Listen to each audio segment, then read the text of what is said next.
Here's the thing.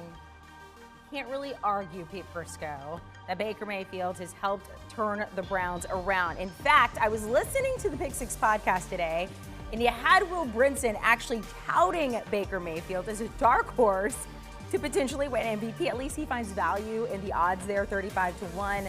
The Browns this past season making it to the playoffs for the first time since 2002. Their first playoff win since 1994. So who else were some notable misses from Pete Prisco's top 100? Well, yes, Baker Mayfield did not make the list, as did teammate John Johnson. There you see Quinnen Williams, Josh Jacobs, Mekhi Becton, Amari Cooper, Ryan Tannehill.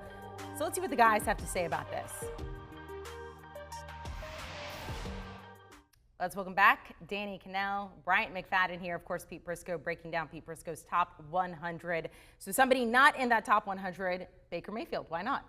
I had a tough time with him, and I had him in and moved him back out again, and I just looked at the list and I saw so many quarterbacks in there, and I have to see it again from him for another year. And everything they do in that offense is predicated off the run game. They really make it easy on him. I'm a big Baker Mayfield guy. In fact, I predict he'll be on this list next year. I really do, because I think they're going to be a really good team, and pushing forward, they have a ton of talent, and if they're not going deep into the postseason, then something went wrong. So I do think he'll be on the list next year. I had him on the list, moved him out, moved him back in, moved him out a couple different times, and in the end, I just didn't put him on there. You're wrong, Pete. You're dead wrong. You're wrong. You're wrong. I'm sorry, Danny. I was fired up. I was ready for this. You know, I'm fired up about this one, because I don't usually, say a lot of positive things about Cleveland Browns, but I got to be unbiased. Baker should be on this list, and here's why. He played some of his best football towards the end of last season. I mean, the last 6 ball games of the regular season in 2020, 11 touchdowns, 1 interception. In the postseason, almost 500 yards, 4 passing touchdowns, 1 interception. So the momentum that he has going into this season, not to mention year 2, finally being a part of a structured offense. Baker Mayfield, if he continues to stay focused and dialed in, he's going to ball out once again. His offense will be extremely good like they were, especially towards the latter part of last season. So just because of his numbers alone and how he finished the regular season and played in the postseason should warrant Baker being on this list. And lastly, for me, if you're going to have Joe Burrow on this list and not Baker Mayfield, Pete, you are dead wrong. Joe Burrow played half of the season.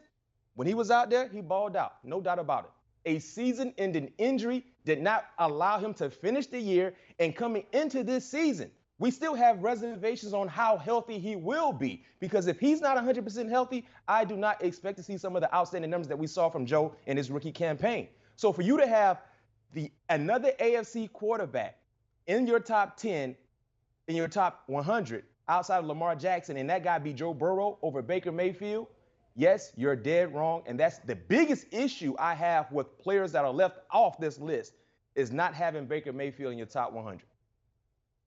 Totally agree with you, B-Mac, and I think you point out something really good, because we just heard Pete say he needs to see another year out of Baker Mayfield, but all he needs to see is 10 games out of his guy, Joe Burrow. And to me, it is about the 3 years that we've seen of Baker Mayfield and the ups and downs that he's been able to survive. We saw an incredible rookie year. Then we saw a massive setback in the second year with 22 touchdowns, 21 interceptions, an entire offseason of people questioning him, criticizing him, wondering if he was going to be the guy. The ability to respond to that criticism and come back with a season like he had this past season, 11-5 record, 30 touchdowns, 9 interceptions, that resiliency, to me, shows why Baker should be on this over a rookie in Joe Burrow, who, yes, I think he's going to be fantastic, but we don't know. We don't know how he's going to be coming back from that ACL injury. We don't know how he'll be long-term, withstanding criticism from the critics and fans and getting booed. We know that Baker Mayfield now can survive and thrive in that environment, which I think is a big battle for young quarterbacks to overcome. And the fact that Baker Mayfield's done that already shows me he deserves to be on it this year. Let me ask these guys one quick question. What is the key to the Cleveland Browns offense? What dictates if they have success or not in that offense? In every offense, it's always the quarterback. In that offense, offense. it's always the quarterback. Pete, can I answer this question for you, Pete? Go ahead. The ground and pound attack dictates the success in Cleveland Browns offense. And you can say the same thing about Minnesota, but you got Kirk Cousins on your list. The ground and pound attack in Minnesota dictates the offensive success, primarily for Kirk Cousins, but he's on your list. He had a better year than Baker Mayfield last year. Look at his touchdown numbers. He threw 35. He had a few more touchdowns. Baker, I think, threw what, 28? He had 28 touchdowns. He had a better season than Baker Mayfield. He had a few more touchdowns. And believe me, I'm not a big Kirk Cousins guy like Danny is, and I know Danny loves Kirk Cousins, but I put him on the list because he earned the right to be there. 35 touchdown passes.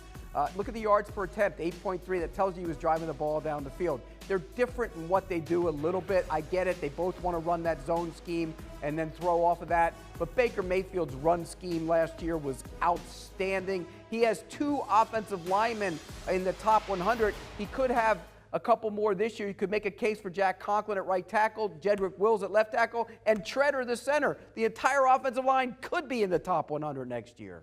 Do you want a sports network that delivers everything that matters about the game? The highlights, the picks, the instant analysis, no yelling, no fake debates, no politics. Hit the subscribe button and never miss a moment.